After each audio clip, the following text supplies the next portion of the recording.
14-year-old Andrew Goring is headed for lunch with his mom. It's one of his favorite activities. Yet eating out wasn't always easy. Andrew has autism.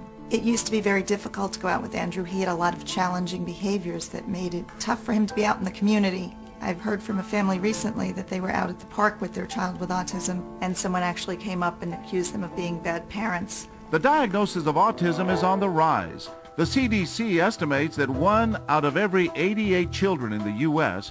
has an autism spectrum disorder. So we wanted to see for ourselves how people will react to a child who displays some of the disorder's most common signs. We set up our hidden cameras at the Chit Chat Diner in Hackensack, New Jersey. Actors are playing the role of the parents, the daughter, and the son with autism.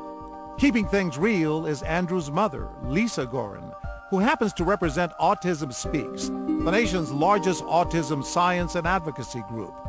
As our scenario begins, Anthony, our 14-year-old actor, is already starting to attract attention. Eggs. Eggs. I want eggs. Eggs. Eggs. Repetitive language and behavior are classic signs of autism. I want eggs. My sister's got a lot of eggs. For the next several minutes, Anthony fidgets. He wanders around and generally ignores his parents' requests. Anthony, you want to come back here? Come on, let's go sit down. No one seems too bothered about his behavior. Sorry again. All right. Except, that is, for this man. Excuse me. Can you just, we're in a public place here. Maybe we should go home, all right? Or can you control him? But he's an actor, too. And in the absence of any reaction from others, we ask him to respond the way some people unfortunately do. Anthony's father tries our disgruntled diner. He has autism. Okay? Is that what? But then, moments later, Anthony knocks his glass over. Oh, I'm sorry. I'm sorry. I'm sorry. I'm sorry. I'm sorry. I'm sorry. Maybe you should take him home. And that's when our diner's behavior draws attention. Maybe you should show a little discipline or something. He's out of control.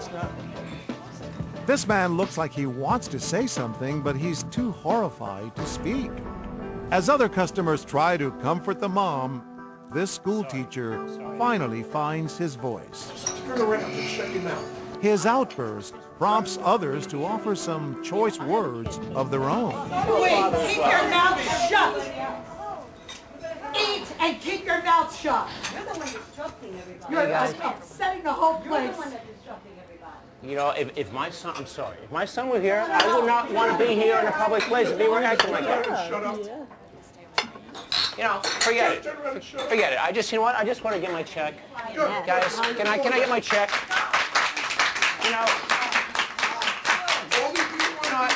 This is my first time here. And with that, our diner walks out. Time to let everyone in on our secret. You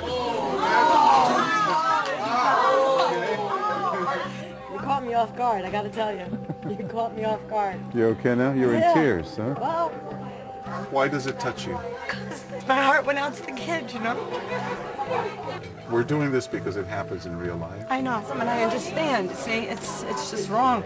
I can't believe you guys did this. You were angry. I was very, very upset and angry. Being Italian, you get emotional. It just got me upset to see a child being treated this way. You weren't going to let it happen. Oh, no, he was going to go down quickly. I believe that. For Bob not to eat.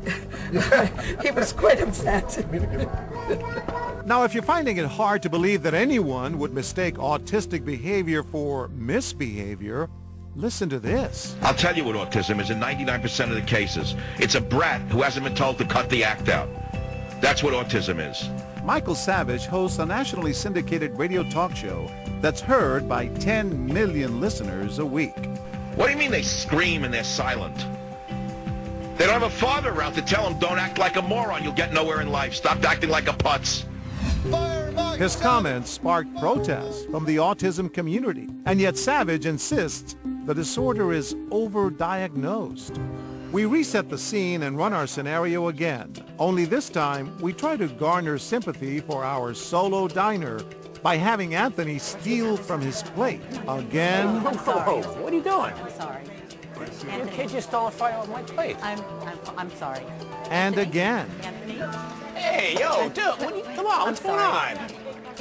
But no one seems too concerned. Excuse me. Am I off? Did you see what that kid did? Yeah, but I think he has a problem. That's all. What do you mean problem? What kind of problem is it? Like Asperger's or something. He looks perfectly normal to me. I mean, you know, why don't they, like, take him home or something? Because they want him to learn how to eat in public. Any chance of our actors scoring points with this crowd is quickly lost when he offers the parents some unwanted advice. With all due respect, maybe you should be stricter parents. I mean, let the kid go home. Because that really is rude, what you're doing right now. I don't want to hear it. I want to hear nothing at all. You're being very rude and disrespectful to these people right here. I don't know you for nothing. You know, I don't know. But I have a little compassion in my heart. I'm sure along with everybody in this room. And you're being a jerk Why do you have to speak so loud? Okay? I don't, because you're embarrassing them. With that, we tell our family to get up and leave. We'll just try it another time. It's too upsetting. But this woman is determined to stop them. It's one person. I'm really upset now. I don't want you to leave. And then another woman chimes in. It's a little bit, it's embarrassing for us a little bit, and It's not be embarrassed. You shouldn't be embarrassed. The two women convince our family to stay and tell our diner to leave. You upset the entire place. If I am the only one who feels like this, I'm out of here, okay? Nobody good? You know what? I'm not coming back here. We wait for the diner to bid a hasty retreat, and then it's time for us to make our entrance. Tell us why you got involved. I could see there was something wrong with them. And that guy was just being so rude. And I'm like, God, this is like, where's the cameras? Because this is just like that show. She was going to leave, Oh my and God. you stopped her. Yeah, because she was crying and everything too, and that's not right for one person to make such a big stink. And remember the man with the zero tolerance policy? I don't want to hear it. I want to hear nothing. He is a police officer. If we had children and one of them was like that, never in a million years would I want anybody to do what he did. You wouldn't tolerate it. What if it bothers you a little bit? He's a little too loud. He drops things. So what? It's okay. You know what I mean? He has to be out in public, right? You can't put anybody in a bubble and just leave him there. The entire time our cameras were rolling, not of the diner's customers was critical of our young actor's behavior or his parents' ability to control him. Perhaps it speaks to a growing awareness of autism symptoms, or that more people know someone with the disorder. But for Lisa Goring, who remembers how difficult dining out with her son used to be, it's a day filled with compassion and understanding. The most touching thing for you today? Time after time that someone would come to the defense of the family and of the individual, really to make, every family a part of the community.